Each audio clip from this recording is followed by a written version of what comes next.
Kia ora, I'm Deidre Otene from Mangamuka on the shores of Tāpapa in the Hokianga. Recently returned home after being away for a number of years in Tamaki Makaurau, Auckland, Queensland, Australia with the Benevolent Society, and in India doing some work around poverty. So it's great to be home and great to reconnect with my heart and soul, which is the Tatukero, and to work in an area that's close to my heart. So I'm educated in Mangamuka in Kohanga, which is, for those of you who don't know, a language nest on my marae, and at a local secondary school, Mangamuka Primary School, and then here at Kaikohe College, and then off to Auckland University to study law and have recently returned home. But definitely my heart and soul and my bones are here in the Tatukero. My children are from the shores of the Hokianga also, and their father is from this area. He's a Stillwell, and they are well connected in this community. So for some people who think, oh, who's that? You know, I'm definitely from here and just been away for a little while. So my study was in law and arts with a focus in anthropology and history and law, of course. And then my work has been around youth justice specifically, and overcoming inequalities for Indigenous communities, more importantly for Māori. So that's been my area of study, and my area of work has included in the Benevolent Society, looking at Indigenous case management systems and working with Aboriginal communities. In India, I did some work with around I guess the most entrenched poverty you could ever imagine in your life. Like, we really have got it good here, as much as we think we don't, we really do. So looking at areas of slums and areas of mass destruction in terms of huge inequalities. So the rich getting richer and the poor getting poorer and things like that. And the work of Mother Teresa in some of our most vulnerable communities. And then in Auckland, in the women's prison, working closely with very much, I guess, you know, the saddest thing working in the Auckland women's prison was that a lot of the prisoners there were grandparents to people that I grew up with, mothers to girls I went to school with, and children of descendants from here, from home, incarcerated and living a life of, you know, that was their destiny, was the women's prison. And I saw babies be born in that prison that mokopuna to, you know, great supuna from here, mokopuna to, you know, whānau that I'm related to. And the solutions were punishment. So the solutions to some of our hugest inequalities in this country are punishment. The reality of the Ngāwha prison here and on the shores, whatever your thoughts on it is that the solution is punishment. And I really think that needs to change. I remember as a young girl going to Kaikohe College, the mayoral votes were up at the time, so this similar sort of time. And I was fifth form at the time, and one of the women who was running for mayor, she came into our classroom, and like the population of our schools are Māori. Like, that's the obvious statistic. And so we sat in our fifth form geography class, and one of the girls from Ngāwha, who's a close friend of mine, she asked one of the candidates running for mayor, why are they building a prison on top of our sacred grounds? You know, that's where our taniwha tākawera is. And the response that she had was, if you believe in fairies doll, then you're going to believe in that story about the taniwha. So that's how we were raised in a school with a population of Māori. Over 50% of the population was Māori, and that was the sort of whakaaro that we were getting fed. So, you know, I believe it's time for change. I think we've had centuries and, generations of planning, action planning, research, policy development, and it really is time for action and change. And I think we've got a generation who are ready to do that. A generation who have lived, you know, resilient upbringings, who have had parents who have been, you know, gone through corporal punishment as a result of speaking their own language. You know, the Native Schools Act can tell you that, assimilation can tell you that, colonisation can tell you that, but we're moving out of that. We're in an era now of post-treaty settlements. Well, the rest of the country is, but we can't decide as Ngāpuhi what the heck we want to do. So, you know, we're in an era where we need to have change and have action. Our statistics and I guess the reality of what's happening in our communities, like Kaikohe, like Kaitaia, like Kawakawa Moeroa, will tell you that we lead inequalities as a community. Media will tell you that we had one of the largest drug busts on the shores of Ahipara only weeks ago, that we had 5 homicides in our community, that we lead the country in terms of the highest diseases in the country. So MRSA, we lead that. We have huge youth issues, but above that all, we have a community that has overcome resilience and that is looking to move forward. So my kōrero today is based around what we believe is the Moko Foundation is some of the solutions to moving forward, and we hope that people will come along with us. So our Māori population in Tautakere is 56,613, so over 50% of the population is Māori. So we need to be relevant in our solutions. Our actions need to be relevant for Māori, and that's just the reality. Research will tell you that too. Our unemployment rate, although it's improving, is 17.4%, but it needs to really get better. So we need to have innovative solutions to employment and education. Māori school leavers leaving school without NCA level 2. We're currently leading the country with 56% not having any NCA school attainment. And I think what Jim just talked about in terms of the relevance of education to our students is just one of those results. My children attend Kaikohe College, and the education is not that relevant in terms of who they are and what they need to attain. So as communities, we need to get on top of that. And the average annual earning is that below the median national average. So we're sitting around $40,670 per annum as a median annual income, which is when raising a family, if you look at the statistics in terms of what families need to overcome inequalities, we're well below the average. KPMG recently done a study around what it is that we need to do to move forward and to shift the game. So for our children, we need to be thinking about what are global trends telling us in terms of education and employment. You know, as a region, we have agriculture and farming have always been the key players in terms of economic development. But what else is happening globally that can move Northland into a more prosperous state economically? So in terms of our children, what do careers look like? And you know, when I went to school at Kaikohe, it was always about who's going to law school and who's going to be a doctor. The reality is tertiary education is not the only answer for our children.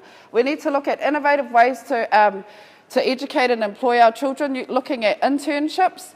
And you can't say that there is no internships or that we need a huge plan that the Ministry of Social Development needs to lead for us. There's employers within our community who are looking to employ young people. They just need support to do that. I've been home for 16 weeks and we've placed 4 people in internships with sustainable employment opportunities in organisations that are not just doing 12-week get a certificate and there's no job at the end of it, but they're actually wanting to support young people to move into sustainable employment. So I think it's doable, we just need to action it. So what do the jobs of tomorrow look like? So if you look at information technology 10 years ago, you would catch a taxi if you went to Auckland from the airport to get to a meeting.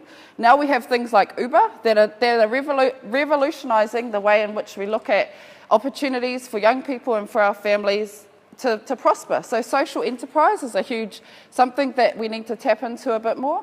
And these are all things that are a reality. We're currently looking at different ways of reinvigorating healthcare, so utilising information technology. So the everyday GP visit is going to look a little bit different moving into the future. And as a region, we need to keep up to the play with that.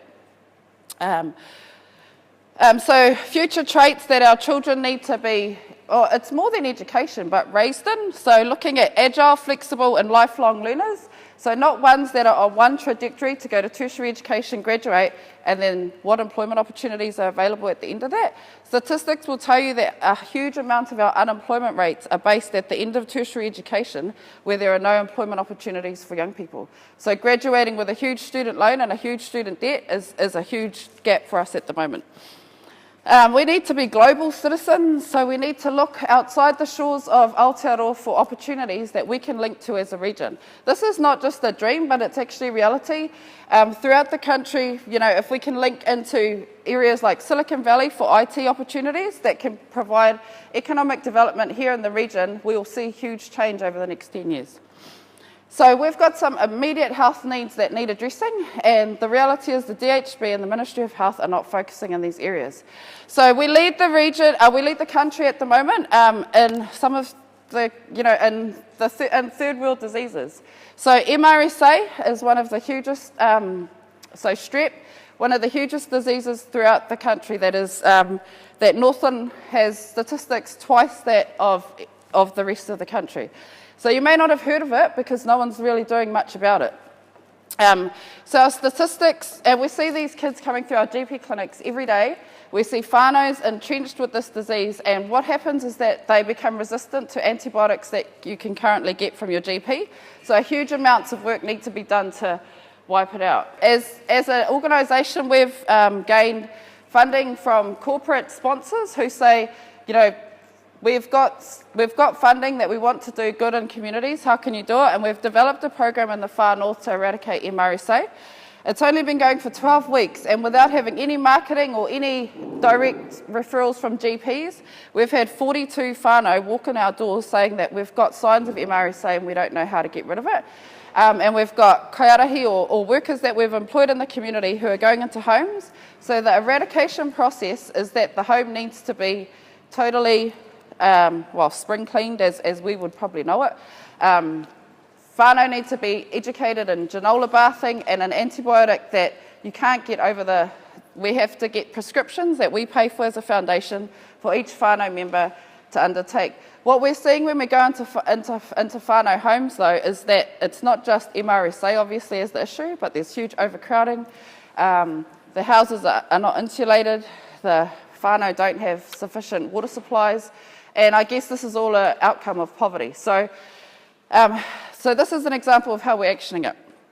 And I guess, as not just as Māori, but as human beings, health needs need to be looked at more holistically. So when you go into a home and look at a young person or a whānau who has MRSA, it's a ghetto disease throughout the world, and you don't look at the entirety of that whānau in terms of what support do they have around them, what has led them to be in this situation, what is their income generation for that whānau, how are they becoming independent and sustainable, then you start to see the reality of poverty in the region. Okay, so moving forward in terms of the actions that we see as key highlights, so we believe that there needs to be economic development and it needs to happen now. We believe that we need to create intergenerational leadership. So for leaders like yourselves, the rangatahi that is putting their hands up within youth councils, leaders within our schools, they need to be groomed now to be our governors that will sit on our boards, that will lead organisations into overcoming poverty that we currently have in the region.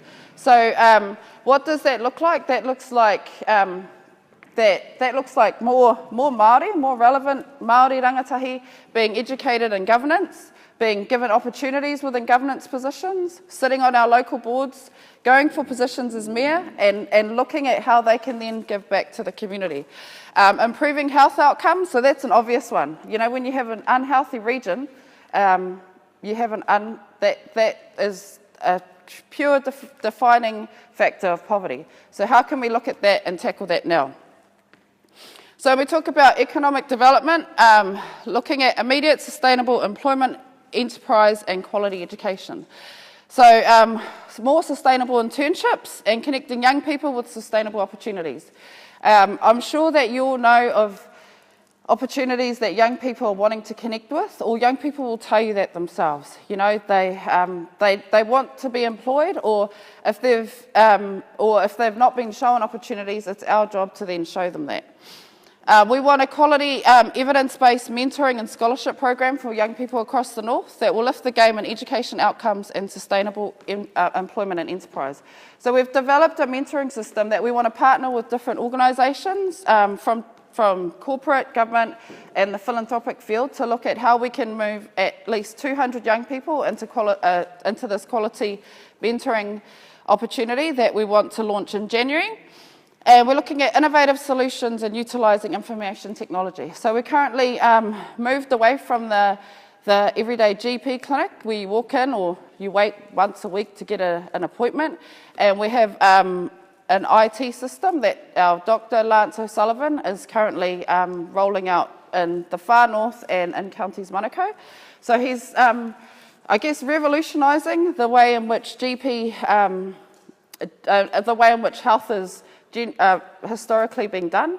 And not all DHBs like it, not all, not all DHBs are going to agree with it, because what it does is it targets the needs of the community initially, and it cuts down the costs of healthcare throughout the country. It also takes, if you can just imagine going to a GP clinic, sitting in the GP clinic, being mawiwiers or sick, waiting for an appointment for an hour or two. I'm sure you can all relate to this.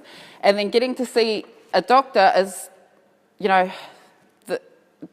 that time that it's taken, we've cut that in half. So we're currently in schools and kohanga reo throughout the far north, and we get to touch or see every enrolled student on a daily basis. And Lance does their scripts, which, daily from wherever he is in the world. So it's revolutionising the way in which healthcare has been done before, but it's allowing our whānau to have immediate healthcare on a daily basis. So I believe that the solutions lay within our communities, so we don't need to be done to anymore. We don't need any more government organisations telling us that this is what our communities need. Our communities are pretty resilient to come up with decisions ourselves. And I think we need to move from a phase of planning and thinking about what needs to be done and a phase of action. So connecting an increase of broadband across the north is what we need now, and access to broadband and wireless internet.